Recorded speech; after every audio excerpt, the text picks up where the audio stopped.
अभी जो आपने तस्वीरें देखी, ये तस्वीर उस चिंगारी से उठते गुस्से की हैं जिसमें डॉक्टर बेटी को इंसाफ दिलाने के लिए लोग सड़कों पर उतरे ताकि सरकार के कानों तक उनकी आवाज और गुस्सा पहुंच सके और बता सके कि अब बहुत हुआ, आखिर कब तक संजय जैसे दरिंदे बेटियों की अजमत को लूटते रहेंगे। यह आक्रोश इसलिए है क्योंकि लोग अब चाहते हैं कि रेप जैसे गुनाह के लिए सजा जल्दी मिले, गुनहगारों को सालों तक जेल में डालकर मुकदमे ना चलाए जाएं।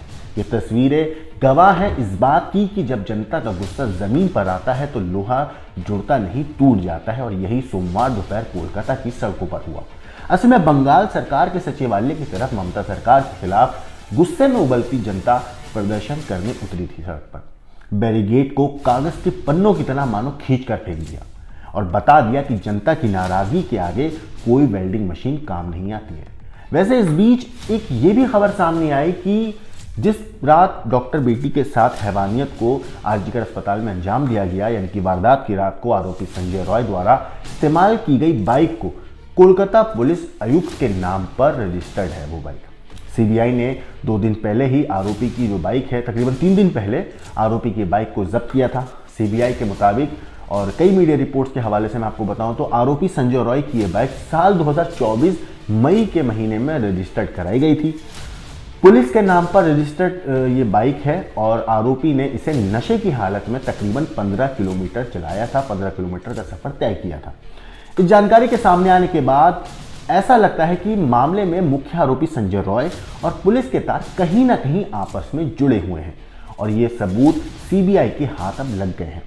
सीबीआई द्वारा जब्त की गई ये वही बाइक है जिसको आरोपी वारदात की रात नशे की हालत में चला रहा था। आरोपी ने वारदात की रात, यानी संजय ने वारदात की रात को इस बाइक को तकरीबन 15 किलोमीटर तक चलाया, 15 किलोमीटर का सफर इस बाइक से तय किया था। वहीं इस मामले पर पुलिस का कहना है कि आरजीकर अस्पताल में ट्रेनी डॉक्टर से रेप और हत्या के मामले में मुख्य आरोपी संजय रॉय द्वारा इस्तेमाल की गई बाइक को सीबीआई को सौंपने से पहले कोलकाता पुलिस ने जब्त कर लिया था। वो बाइक कोलकाता पुलिस आयुक्त के नाम पर रजिस्टर्ड थी। इस मामले में सोशल मीडिया पर कुछ लोग भ्रम भी फैलाने की कोशिश कर रहे हैं, तो यहां मैं आपको ये स्पष्ट कर दूं कि कोलकाता पुलिस से संबंधित सभी सरकारी वाहन अलग अलग यूनिटों को सौंपे जाने से पहले आधिकारिक तौर पर पुलिस आयुक्त के तहत रजिस्टर्ड होते हैं। और इस मामले में पुलिस की तरफ से कहा गया है कि कोलकाता पुलिस द्वारा उपयोग किए जाने वाले सभी वाहन और बाइक आयुक्त पुलिस कार्यालय के तहत पंजीकृत होते हैं, रजिस्टर्ड होते हैं। जबकि संजय रॉय के केस पर कोलकाता पुलिस से जुड़े कई ऐसे खबरें सामने आई कि वो बाइक कल्याण बोर्ड के लिए थी, यानी कि संजय भी कल्याण बोर्ड का मेंबर था क्योंकि वो वॉलेंटियर था और ये जो बाइक थी कल्याण बोर्ड के अंदर जो आती थी, इसे इस्तेमाल भी वॉलेंटियर करते हैं, इसलिए संजय भी उसका इस्तेमाल करता था। लेकिन सवाल यही है कि आखिर वो बाइक जो पुलिस के नाम से रजिस्टर्ड है उसके पास कैसे आई। आज तक .in पर छपी खबर के मुताबिक सीबीआई ये पता लगाने की कोशिश कर रही थी कि उसके पास ये बाइक कहां से आई थी, क्या ये बाइक उसकी थी या किसी और की थी, जिसमें सीबीआई को मिली जानकारी से ये पता चला है रिपोर्ट के मुताबिक कि ये बाइक कोलकाता पुलिस कमिश्नर के नाम पर रजिस्टर्ड है। अब सीबीआई इस बात का पता लगा रही है कि आरोपी के पास ये बाइक कहां से आई थी, क्योंकि एक सिविक वॉलेंटियर होने के नाते पुलिस के नाम पर रजिस्टर्ड बाइक चलाने का संजय रॉय को कोई अधिकार नहीं था। वैसे आपको बता दूं कि अगर कोई व्यक्ति पुलिस की बाइक का इस्तेमाल करता है तो इस व्यक्ति को किसी भी नाकाबंद, किसी भी बैरिकेडिंग या किसी भी चेकिंग के दौरान नहीं रोका जाता। और घटना वाले दिन जब ये पूरी वारदात जिस रात को अंजाम दिया गया, उस दिन भी आरोपी ने शराब पीने के बाद नशे में लगभग 15 किलोमीटर बाइक चलाई थी और उसके बाद वो आरजीकर अस्पताल पहुंचा था। बाइक चलाते वक्त संजय रॉय ने पुलिस का हेलमेट भी पहना हुआ था। तमाम नाकाबंदी होने के बाद भी पुलिस ने आरोपी को नहीं रोका था। वैसे कोलकाता कांड में सीबीआई ने जांच भी तेज कर दी है और मुख्य आरोपी संजय रॉय का पॉलीग्राफी टेस्ट भी रविवार को हो चुका है। सीबीआई की टीम और एक्सपर्ट ने प्रेसिडेंसी जेल में झूठ पकड़ने वाली मशीन से उसका सामना करवाया। करीब 4 घंटे तक चले उस टेस्ट के बाद सीबीआई की टीम जेल से बाहर निकल गई थी। वहीं दूसरी तरफ दरिंदगी वाले अस्पताल में करप्शन को लेकर ताबड़तोड़ छापेमारी भी हुई। सीबीआई टीम पूर्व प्रिंसिपल संदीप घोष के घर भी तलाशी के लिए गई थी। करीब 6 घंटे तक वहां पे रेड के बाद एक टीम चली गई थी, जबकि सीबीआई ने रविवार सुबह 6 बजे ही संदीप घोष के घर पर दस्तक दे दी थी, लेकिन करीब 1.5 घंटे इंतजार करने के बाद संदीप घोष के घर का दरवाजा खोला गया था। उनके साथ 2 सीनियर डॉक्टरों के घर भी छापेमारी हुई थी। मेडिकल कॉलेज के पूर्व वाइस प्रिंसिपल अख्तर अली की शिकायत पर केस सीबीआई को सौंपा गया। इस तरह से कोलकाता रेप और मर्डर कांड की जांच अब गहरी होती जा रही है। जिस लेडी डॉक्टर का रेप करके कत्ल किया गया, उस केस की जड़ें और कई जगहों पर मिल सकती हैं। वो मामले खुलकर सामने आ सकते हैं जिनका नाता इस डॉक्टर के कत्ल से हो सकता है।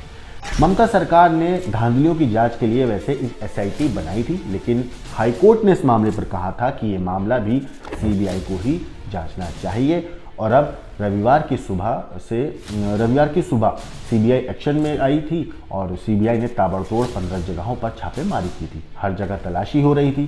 संदीप घोष पर करप्शन के कई बड़े और संगीन आरोप हैं। 2 बार संदीप घोष का ट्रांसफर भी हुआ था, लेकिन कहते हैं कि रसूख के बूते वो आर्जिकर अस्पताल में ही बने रहे। सीबीआई से पहले करप्शन और वित्तीय धांधली की जांच का काफ़ी कुछ काम एसआईटी ने कर भी दिया था, लेकिन कोर्ट के आदेश के बाद उसे जो सीबीआई को वित्तीय धांधली के सबूत और दस्तावेज ले जाकर सौंप दिए गए और फिर उसके बाद सीबीआई को जो है सौंपने के बाद हाईकोर्ट ने ये मामला जो है पूरी तरीके से सीबीआई को हैंडओवर करवा दिया था। इससे कई सवाल पैदा होते हैं। मसलन, क्या अस्पताल में ऐसा कुछ गलत हो रहा था जिसकी जानकारी पीड़ित लेडी डॉक्टर को थी? क्या अस्पताल की धांधली को छुपाया जा रहा था? क्या राज खुलने के डर से ही लेडी डॉक्टर को संजय के हाथों रास्ते से हटाया गया? क्या अस्पताल की धांधली का इस रेप और मर्डर केस से कोई गहरा नाता है? सारे आरोपों के केंद्र में रहे संदीप घोष से तकरीबन 100 घंटे से ज़्यादा की पूछताछ हो चुकी है। देश को झकझोर देने वाले इस कांड की जांच में जुटी सबसे तेज तर्रार एजेंसी सीबीआई के लिए एक पेचीदा ये केस है। इसलिए सीबीआई को सच की तह तक जाने के लिए झूठ पकड़ने वाली मशीन का सहारा लेना पड़ रहा है। और अब इसी कड़ी में इन सारे लोगों का तकरीबन पॉलीग्राफी टेस्ट हो चुका है, लेकिन अब इसी कड़ी में सीबीआई को एक और शख्स की पॉलीग्राफी टेस्ट की इजाज़त मिल गई है। जी हाँ, असल में सीबीआई को महिला डॉक्टर के दुष्कर्म, रेप और हत्या के मामले में एएसआई रैंक के पुलिस अधिकारी अनूप दत्ता का पॉलीग्राफी टेस्ट करने की अनुमति मिल गई है। मीडिया रिपोर्ट्स के मुताबिक इस टेस्ट का आदेश हाल ही में जारी किया गया है और इसे जल्द ही किया जाएगा। इस बीच सीबीआई ने आर्जिकर मेडिकल कॉलेज और अस्पताल जो है उसके पूर्व प्रिंसिपल संदीप घोष का पॉलीग्राफी टेस्ट भी कर लिया है। संदीप घोष का टेस्ट इस जांच में महत्वपूर्ण माना जा रहा है और इसमें उनकी भूमिका और संलिप्तता का पूरा जांच होगी। लेकिन इस केस में सबसे बड़े आरोपी संजय रॉय का पॉलीग्राफी टेस्ट भी कंप्लीट होने के बाद शनिवार को पहले इसका टेस्ट होना था संजय का, लेकिन कुछ टेक्निकल दिक्कतों की वजह से शनिवार को नहीं हो पाया था, तो फिर रविवार को संजय का पॉलीग्राफी टेस्ट हुआ था, जिसमें सबसे बड़ा किरदार यही है अब इस केस में। और इसी जो है संजय को एक लौता ऐसा आरोपी है जिसकी उस वक्त गिरफ्तारी हुई थी। लेकिन इन सारे चीज़ों के बाद आज कई लोग, पूरा देश बल्कि, एक ही चीज़ चाहता है कि डॉक्टर बेटी को इंसाफ मिले। हर कोई इस बात की दुआ कर रहा है कि जल्द से जल्द जो आरोपी है उसको पुलिस जो है अदालत सख्त से सख्त सज़ा दे और डॉक्टर बेटी को इंसाफ मिले। हालांकि पुलिस के हवाले से ये भी खबरें आ रही थी कि उसने, जो संजय है, उसने अपना जुर्म कबूल कर लिया है और ख़ुद को फांसी देने की बात कह रहा है। लेकिन जो उसकी वकील हैं उन्होंने पुलिस के दावे को ठुकरा दिया। संजय रॉय वैसे वो किरदार है जिसके जवाबों के ज़रिए इस पूरी गुत्थी को सुलझाने में सबसे बड़ी मदद मिल सकती है। पुलिस अब तक संजय रॉय के खिलाफ सारे सबूत जमा कर चुकी है। इसमें कुछ मौके से जुटाए गए सबूत हैं तो कुछ तकनीकी सबूत हैं। शनिवार को ही सीबीआई ने, जैसा मैंने आपको बताया, कि संजय रॉय की बाइक को जब्त कर लिया था। इसी बाइक से वारदात की रात संजय रॉय अस्पताल से निकला था और घर जाकर सो गया था। दावा है कि उसके खिलाफ मजबूत सबूत हैं, यानी संजय रॉय के खिलाफ काफ़ी मजबूत सबूत हैं सीबीआई के पास, पुलिस के पास। वैसे इस केस का सबसे बड़ा आरोपी संजय रॉय इकलौता वो शख्स है, जैसा मैंने आपको बताया, जिसकी इस केस में गिरफ्तारी हुई है। संजय रॉय को लेकर तमाम सवाल हैं। पुलिस के हवाले से खबर आ रही थी कि उसने जो है अपना गुनाह कबूल कर लिया और खुद को फांसी देने की बात कह रहा है, जैसे मैं कहा। लेकिन उनके वकील का इस पूरे दावे को ठुकरा रही है वो लगातार।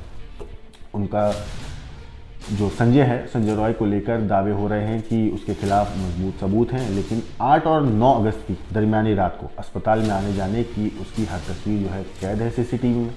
सीसीटीवी ने उसकी हर हरकत को कैद भी किया था और तीसरी मंजिल पर भी उसकी मौजूदगी वारदात के वक्त देखी गई थी। और रात 3 बजे के बाद वो अस्पताल से निकलते हुए भी कैमरे में कैद हुआ था। संजय रॉय के खिलाफ पुलिस के पास जो सबूत हैं, जो सबसे बड़ा सबूत है, माफ कीजिएगा, वो है उसका ब्लूटूथ, जो पीड़ित लेडी डॉक्टर जो थी उनके पास से मिला था। इससे पहले पुलिस को ये साबित करने में इससे जो है पुलिस को ये साबित करने में मदद मिलेगी कि संजय ही वो शख्स था जो सेमिनार हॉल में मौजूद था। ब्लूटूथ को पुलिस ने मोबाइल से जोड़ा तो घंटी संजय के फ़ोन की भी बजी थी। वैसे अगर सबूतों की बात करें तो संजय के खिलाफ ब्लूटूथ, बाइक, मोबाइल फ़ोन और उसके कपड़े हैं। कई लोगों के बयान भी संजय के बारे में जो पुलिस के रिकॉर्ड किए हुए हैं।